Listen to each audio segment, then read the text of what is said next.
Welcome to my perfect English channel. Students, आप जानते हैं लास्ट सीरीज मैंने स्टार्ट की थी आपके साथ फिगर ऑफ स्पीच, जिसे हम फिगरेटिव स्पीच और इन हिंदी अलंकार कहते हैं। राइट, फिगर ऑफ स्पीच का यूज बेसिकली किसी भी चीज को, किसी भी लाइन को, किसी भी स्टेटमेंट को और ज्यादा एम्फसाइज करने के लिए, अट्रैक्टिव बनाने के लिए और ज्यादा इंप्रेसिव बनाने के लिए यूज किया जाता है। बेसिकली इसका यूज ज्यादातर पोइट्री में या काव्य सेक्शन में होता है। राइट, लास्टली मैंने आपके साथ शेयर किया था सिमिली, मेटाफर, पर्सोनिफिकेशन और हाइपरबोल। आई होप आपने उसको वॉच किया होगा। अगर आपने इसे वॉच नहीं किया है, देयर इज नो इश्यू, मैंने उसका लिंक डिस्क्रिप्शन बॉक्स में डाल दिया है, आप वहां से उसे देख सकते हैं। राइट, चलिए आज की बात कर लेते हैं। आज जो हम लोग फिगर ऑफ स्पीच पढ़ने वाले हैं, दैट इज एंथेसिस, पैराडॉक्स और ऑक्सीमोरन। देखते हैं ये एक दूसरे को रिलेट करते हैं या डिफरेंशिएट करते हैं। चलिए देखते हैं।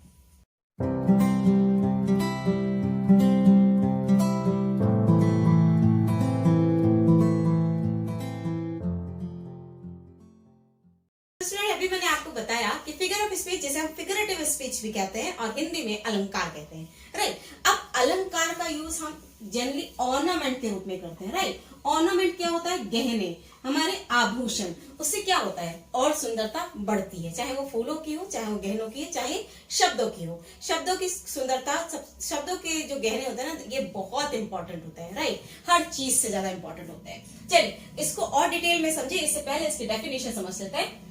Figure of speech is a word और फ्रेज, यानी फिगर ऑफ स्पीच एक वर्ड या फ्रेज है जो मेक आवर लैंग्वेज, जो हमारी भाषा को बना देता है ब्यूटीफुल, इफेक्टिव एंड इम्प्रेसिव, बहुत ज्यादा खूबसूरत। Right, attractive. ठीक है, बात समझ में आ गई कि फिगर ऑफ स्पीच क्या है।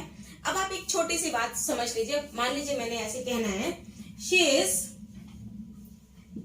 Beautiful as princess. प्रिंसेस, वो इतनी खूबसूरत है जैसे राजकुमारी। कहने का मतलब सिंपली एक बात बोली थी, सी इज ब्यूटीफुल। ठीक है, लेकिन हमने उसमें लाइक एज प्रिंसेस लगा दिया, तो ये और खूबसूरत बन गया। राइट, इस लाइन की और ज्यादा इफेक्टिवनेस आ गई। ठीक है, तो लिखा है सी इज ब्यूटीफुल एज प्रिंसेस, यानी किसी से उसकी वो तुलना कर दी है, किसी से उसका कंपैरिजन कर दिया है। यही काम करता है हमारा फिगर ऑफ स्पीच। आज इस टॉपिक में बारे में बात कर रहे हैं, वो मैं आपको डिस्कस कर चुकी हूँ। चलिए स्टार्ट करते हैं अपना पहला टॉपिक, ऑक्सीमोरन। ऑक्सीमोरन जिसके हिंदी वर्जन होता है विरोधाभास। विरोधाभास से ही आपको समझ में आ रहा होगा, टू डिफरेंट थिंग्स। राइट, दो अलग अलग चीजें, जिसे हम सिंपल भाषा में अगर समझाएं, अपोजिट वर्ड। ठीक है, चलिए अब इसकी डेफिनेशन समझे, फिर और डिटेल में समझते हैं। In oxymoron, two opposite qualities or term are used to same thing. Right, same object. ये किसी पर्टिकुलर चीज के लिए नहीं, किसी इंसान के लिए भी हो सकती है। राइट, क्या होता है कि ऑक्सीमोरन में जनरली किसी एक के बारे में ही दो विभिन्न बातें या दो विभिन्न qualities, different type of qualities बताई जाती है। क्लियर हो रही मेरी बात? ऑक्सीमोरन एक्चुअली क्या है? जब किसी एक वस्तु या किसी पर्टिकुलर इंसान की क्वालिटी को बताया जाए, लेकिन कैसी क्वालिटी?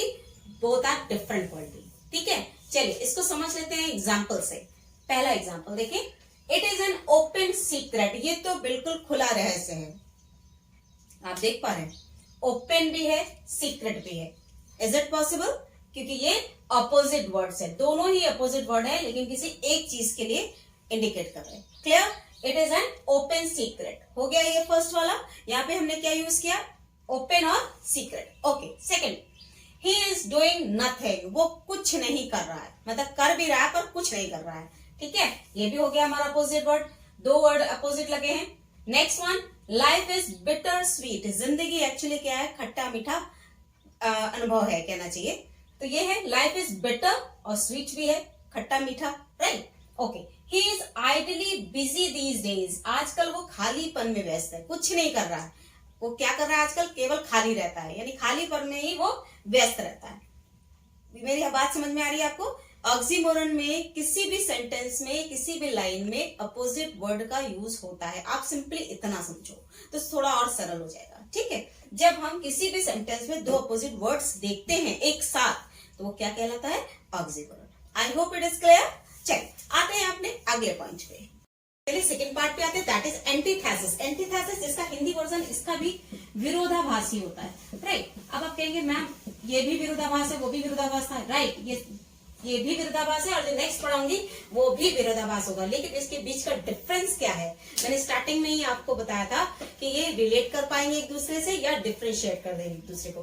तो लास्ट तक वीडियो पे बने रहिएगा, क्योंकि लास्ट में मैं आपको समझाऊंगी कि किस तरह से एक दूसरे से अलग हो जाते हैं। चलिए पहले एंटीथेसिस की बात कर लेते हैं, इसकी डेफिनेशन पढ़ लेते हैं। Right, in antithesis two opposite ideas are put together.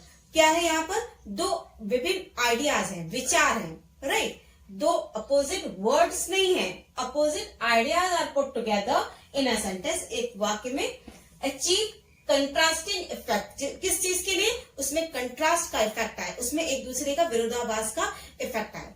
Clear है? एंटीथेसिस वो होता है जो किसी एक सेंटेंस में दो अलग अलग विचार होते हैं, उसमें कंट्रास्ट का इफेक्ट डालने के लिए यूज किए जाते हैं। अब ये कैसे हो पाता है देखिए। Here are rules, ignore all the rules। Simple बात है भैया कि यहाँ का यही नियम है कि सब नियमों को मत मानो, सबको अनदेखा कर दो। तो आपने देखा एक ही लाइन में दो अपोजिट वर्ड यूज हैं, बट यहाँ पर वहां आइडियाज हैं, किसी का विचार ऐसा है कि Here are the rules, यहाँ की ये रूल है कि इग्नोर ऑल द रूल्स, सारे रूलों को इग्नोर कर दीजिए, अवॉइड कर दीजिए। Right, okay, come to the next. Shut your mouth and open your eyes. Shut यहाँ पर ओपन, शट योर माउथ, अपना मुंह बंद रखो, केवल क्या करो? आंखें खुली रखो, यानी कि लोगों को जज करना, अपने चारों तरफ के जो सर्कमस्टांसेस है उनकी रियलिटी को समझो, सिर्फ बोलो मत। Right, just shut your mouth and open your eyes. Clear? And speech is silver. बोलना अगर चांदी है, मतलब बोलना अगर इतना कीमती है, बट साइलेंस इज गोल्ड, लेकिन चुप रहना, शांत रहना गोल्ड है। समझ में आ रहा है? यहाँ पे भी क्वालिटी को डिफर किया गया है। स्पीच को सिल्वर की तरह बताया, बट साइलेंस इज गोल्ड, यानी बोलना और साइलेंस। आप देख पा रहे हैं दो अपोजिट वर्ड्स हैं, लेकिन यहाँ पर दो आइडियाज है। ठीक है, चलिए next. Patience is bitter but it has a sweet fruit. बिल्कुल सही बात है, कहते हैं ना हम कि धैर्य रखो, सब्र करो, क्योंकि सब्र का फल मीठा होता है। बट सब्र करना इज नॉट इजी। राइट, धैर्य इतना आसान नहीं होता, उसमें बड़ी दिक्कत आती है। राइट, लेकिन अगर हम वो कर ले जाते हैं तो but it has sweet fruit, आगे इसका फल मीठा ही मिलता है। क्लियर हो गई मेरी बात? एक्चुअली क्या था, यहाँ पर दो आइडियाज थे जो कॉन्ट्राडिक्ट थे, एक दूसरे से बिल्कुल डिफरेंट थे। ठीक है, समझ आ रही है बात? ये है हमारा एंटीथेसिस। क्लियर है? लास्ट में मैं आपको एक बार बताऊंगी कि इन तीनों में कहाँ डिफरेंस है, उससे आपको और क्लियर हो जाएगा। चलिए, I hope it is clear. चलिए चलते हैं अपने नेक्स्ट पार्ट पे। पैराडॉक्स, पैराडॉक्स जिसका मीन भी विरोधाभासी होता है। चलिए ये कैसे डिफरेंट है उन दोनों से, चलिए इसकी डेफिनेशन एक बार समझ लेते हैं। Paradox figure of speech is a statement और situation that seems illogical, absurd, but further it may seem logical or true। Basically इसका मतलब क्या हुआ कि पैराडॉक्स वो फिगर ऑफ स्पीच है जो किसी सेंटेंस में कुछ ऐसे शब्दों का यूज कर देता है जो कभी कभी स्टार्टिंग में तो हमें इलॉजिकल लगते हैं, उसका कोई मतलब नहीं लगता, एब्सर्ड लगते हैं, मीन्स बेकार लगते हैं, कोई बकवास लगते हैं, मतलब कुछ समझ नहीं आता कि ऐसा क्यों बोल रहे हैं। बट फर्दर, लेकिन जब उसे हम डीपली समझते हैं, जब उसे और आइडेंटिफाई करते हैं, उन शब्दों का मीन समझते हैं, उसकी गहराई समझते हैं, इट मे सीम लॉजिकल और ट्रू। आगे चल के यही लॉजिकल और एक बहुत बड़ा सच सामने आता है। एक्चुअली इनका यूज ही होता है रीडर के अटेंशन को थोड़ा डिफरेंट डायरेक्शन देना, यानी किसी चीज को समझने के लिए थोड़ा सा डिफरेंट सोच रखना। राइट, चलिए इसके एग्जाम्पल को देखोगे ना तो आपको और इजी समझ आएगा। चलिए देख लेते हैं। Save money by spending it, मतलब पैसा बचाओ, किस लिए? स्पेंडिंग इट, खर्च करके। जितना ज्यादा पैसा खर्च करोगे उतना ज्यादा बचाओगे। ये क्या मतलब हुआ कि इन फ्यूचर पहले तो पैसे सही जगह खर्च करिए, यानी लॉजिकली जगह, सही जगह, मतलब इंपॉर्टेंट जगह खर्च कीजिए जहां यूजफुल है, ताकि आगे चल के आप इन पैसों को बचा सके। क्लियर है? स्टार्टिंग में देखने में अजीब लगा था, save money by spending it, what is it? ठीक है, अभी समझ आया व्हाट इज पैराडॉक्स? ओके, चलिए। आई close my eyes so I can see, मैंने अपनी आंखें बंद कर ली ताकि मैं देख सकूं। ये तो बड़ी अजीब बात है। एक्चुअली क्या है इसका मीन कि आई क्लोज माई आईज, मैंने आंखें अपनी इसलिए बंद की ताकि जो चारों तरफ मेरे जो मुझे दिखाई दे रहा है वो ना देखकर रियलिटी में क्या है, सच्चाई क्या है, इसलिए मैं अपनी आंखें बंद करूं, अपने अंदर एनालाइज करूं कि एक्चुअली रियलिटी क्या है। Get it? ये है थोड़ा सा डिफरेंट मीनिंग देना, that is paradox. Okay, if I know one thing, अगर मुझे एक बात पता होती, it is that I know nothing, मुझे ये पता होता कि मुझे कुछ नहीं पता है।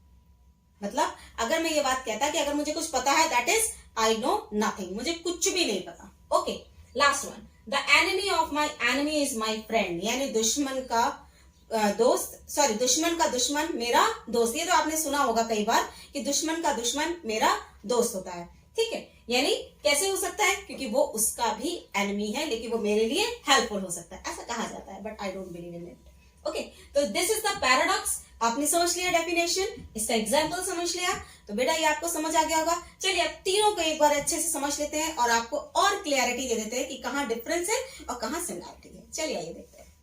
असली आ जाते हैं, एक बार तीनों को एक बार फिर से पढ़ लेते हैं ताकि और क्लियरिटी आ जाए। एक चीज तो क्लियर हो गई कि ऑक्सीमोरन हो, एंटीथेसिस हो या विरोधाभास हो, सॉरी पैराडॉक्स हो, इनको विरोधाभास ही कहते हैं। अब विरोधाभास से ही समझ में आता है टू डिफरेंट थिंग्स, राइट। तो सिंपली, बहुत सिंपल लैंग्वेज में समझाऊंगी कि अगर ऑक्सीमोरन है तो ऑपोजिट वर्ड है, ठीक है। अगर ऑक्सीमोरन है तो ऑपोजिट वर्ड है, सिंपली, ठीक है। जहां पे भी ऑपोजिट वर्ड्स को लगे देखिए किसी सेंटेंस में, दैट इज ऑक्सीमोरन। आइए एंटीथेसिस में क्या होता है, एक सेंटेंस दिया होता है जिसमें एक दो विभिन्न चीजों को एक साथ रखा गया होता है, दो आइडियाज को एक साथ रखा जाता है, ठीक है। तो इसमें आप ये मान के चलिए एक स्टेटमेंट है, राइट, इसमें एक साथ नहीं होंगे, एक स्टेटमेंट होगा उसमें डिफरेंट वर्ड लिखे होंगे, ठीक है, डिफरेंट वर्ड्स। ओके, बात क्लियर हो गई। अब आते हैं पैराडॉक्स। पैराडॉक्स में जनरली क्या है, यूज तो है कॉन्ट्रडिक्शन का, यूज तो है अपोजिट वर्ड का, बट उसका मीनिंग बहुत डीप होता है। It has deep meaning. Starting में तो देखने में ऐसा लगता है कि नहीं इसका कोई मतलब नहीं है, इसका कोई वजूद नहीं बनता, राइट, लेकिन इसका एक्चुअली डीप मीनिंग होता है, साथ में डिफरेंट वर्ड्स के साथ या आइडियाज के साथ, राइट, डिफरेंट आइडियाज के साथ। I hope it is clear. चलिए एक एक एग्जाम्पल कर लेते हैं, राइट, एग्जाम्पल से और क्लियरिटी आएगी। देखिए मैंने बताया ना ऑक्सीमोरन में क्या होता है, सिंपली क्या होता है कि अपोजिट वर्ड एक साथ लिखा होता है। Her singing was enough to raise the living dead, यानी उसकी गायकी, उसके संगीत, उसकी आवाज इतनी अच्छी है कि कोई मुर्दे को भी जिंदा कर दे। लिखा है ना यहाँ पे लिविंग डेड, तो देखा आपने अपोजिट वर्ड एक साथ आ गया, ठीक है। एंटीथेसिस में एक स्टेटमेंट होती है जिसमें कॉन्ट्रडिक्शन दिखाया गया होता है।